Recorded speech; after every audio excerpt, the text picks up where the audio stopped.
Question number 3 देखो, सबसे important question है, इसमें थोड़ी जान डाली इन्होंने। ये आपसे कहना चाह रहा है कि prove that origin O divides the line joining the points A and B in the ratio. ये आपको दे रखा है। दूसरी बात कि ये तो है इंटरनली, यहां तक तो हमें एक क्वेश्चन बन गया। इसमें दो पार्ट है इस क्वेश्चन में। यहां तक तो हमें प्रूव करवाना है, सिद्ध करवाना है कि ये जो A और B है ना, इनका जो अनुपात 1:3 है, जो कि अंतः विभाजित करते हैं। ये बताओ कि वो मूल बिंदु O के ही निर्देशांक हैं। इसका मतलब ये होता है, मूल बिंदु O का मतलब क्या होता है? मूल बिंदु या ओरिजिन शब्द जहां पर भी आ जाए उसका मतलब होता है 0,0।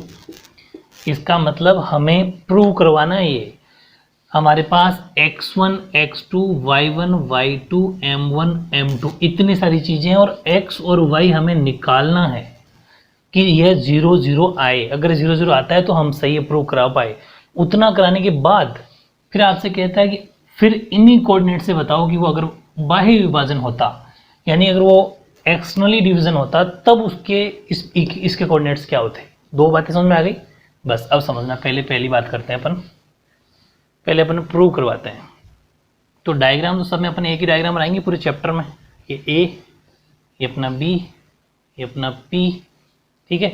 A के कोऑर्डिनेट दे रखे हैं हमें 1,-3, 1,-3, हाँ सही है। B के दे रखे हैं -3,9 और रेशो दे रखा है 1,3। और ये हमें प्रूव करवाना है कि x और y क्या हो जाए, 0, 0 हो जाए, मूल ओरिजिन, ठीक है ना। तो चलो सबसे पहले हम लिखते हैं x1 हमारे पास 1 है, x2 अपने पास -3 है, y1 -3 है, y2 9 है, m1 1 है, m2 3 है। ये इतनी सारी बातें हमारे पास है। और फिर उसने बात कही इंटरनली डिवीजन है, यानी कि अंतः विभाजन है।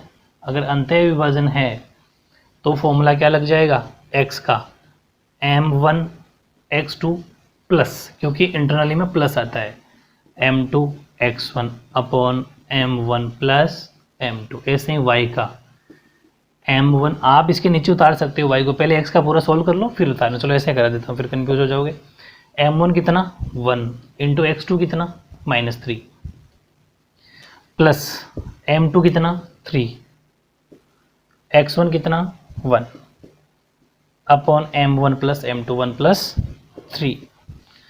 तो x बराबर, जब 1 को -3 से करोगे तो -3, 3 को 1 से करोगे तो 3 अपॉन 4, कट गया 0 हो गया। यानी x के कोऑर्डिनेट क्या हुई 0.4, यानी x के 0.4 का मतलब 0 होता है। तो x के कोऑर्डिनेट कितने हो गए 0, बिल्कुल सही है। अपन को 0, 0 लाना है, एक आंसर तो आ गया 0। ऐसे ही देखते हैं y का जाता है क्या, m1 y2 प्लस, क्योंकि जहाँ x2 था y2 हो जाएगा, यहाँ m2 है तो यहाँ y1 हो जाएगा अपॉन m1 प्लस m2। तो y बराबर m1 कितना 1 इंटू y2 कितना 9 प्लस m2 कितना 3 इंटू y1 कितना माइनस का 3, m1 प्लस m2 और 1 इंटू 9, 9 प्लस का 3 माइनस का 3 हो गया माइनस का 9, और नीचे 1 प्लस 3 4, तो y कट के 0 हो गया। 9 प्लस माइनस का 0.4, यानी कि y भी कितना हो गया 0 था। इसका मतलब हमारे को जो ओरिजिन प्रूव करवाना था, ऐसे लिखेंगे, थोड़ा स्टेटमेंट लिखेंगे कि कोऑर्डिनेट्स ऑफ पॉइंट P 0,0, ठीक है 0,0। और हमें उसने पूछा भी था कि वो इट मीन्स क्या हुई, ओरिजिन है, ओरिजिन यानी कि 0,0। हिंदी वाले बच्चे लिख देंगे P के निर्देशांक 0,0 अर्थात मूल बिंदु। हिंदी में क्या बोलते हैं ओरिजिन को, मूल बिंदु 0,0 है। तो ये हो गया अपना हैंस प्रूव्ड, यानी कि इति सिद्धम। एक तो ये चीज़ सिद्ध करवानी थी कि वो क्या हो जाए 0,0 हो जाए। ये तो बात, एक आंसर तो ये हो गया। सेकंड बात उसने कही इतना हो जाने की बात कि अगर यही क्वेश्चन जो हमने अभी इंटरनली डिवीजन निकाला था, अंतः विभाजन निकाला था, यही बाह्य विभाजन होता, यानी एक्सटर्नली होता, तो फिर इस P के कोऑर्डिनेट क्या होते। तो फिर से आप एक छोटा सा काम करना, फिर डायग्राम बनाना, आलस बिल्कुल नहीं करना एग्जाम के अंदर। यहाँ ए लिखेंगे, बी यहाँ अपना पी, और यहाँ लिखो आप 1 कोमा -3 -3 कोमा 9, रेशियो वही है 1 अनुपात, ठीक है। और यहाँ x कोमा वाई, बस अब यहाँ लिखेंगे क्या आप, एक्सटर्नली। एक्सटर्नल डिवीजन का मतलब बाह्य विभाजन है। ये कौन सा विभाजन है, बाह्य। फर्क क्या पड़ेगा, फॉर्मूले पे पड़ेगा।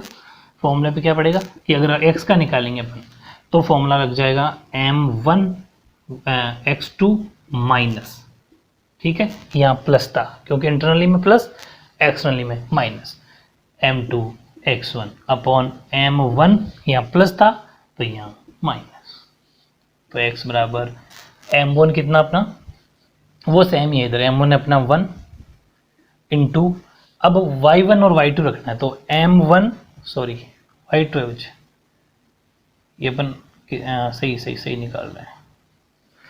तो m1 x2 कितना -3 माइनस m2 3 x1 कितना 1, m1 1 -3, तो x की वैल्यू क्या आ जाएगी, -3 को जो 1 से किया तो -3, -3 को 1 से किया ये भी -3, अपॉन 1 में से 3 गया तो माइनस का 2 बच गया, तो x की वैल्यू क्या आएगी, -3 माइनस का 6 अपॉन माइनस का 2, माइनस से माइनस कट गया, और 2 3 जा 6, 2 3 6, तो x के कोऑर्डिनेट कितने आ गए 3, ठीक है।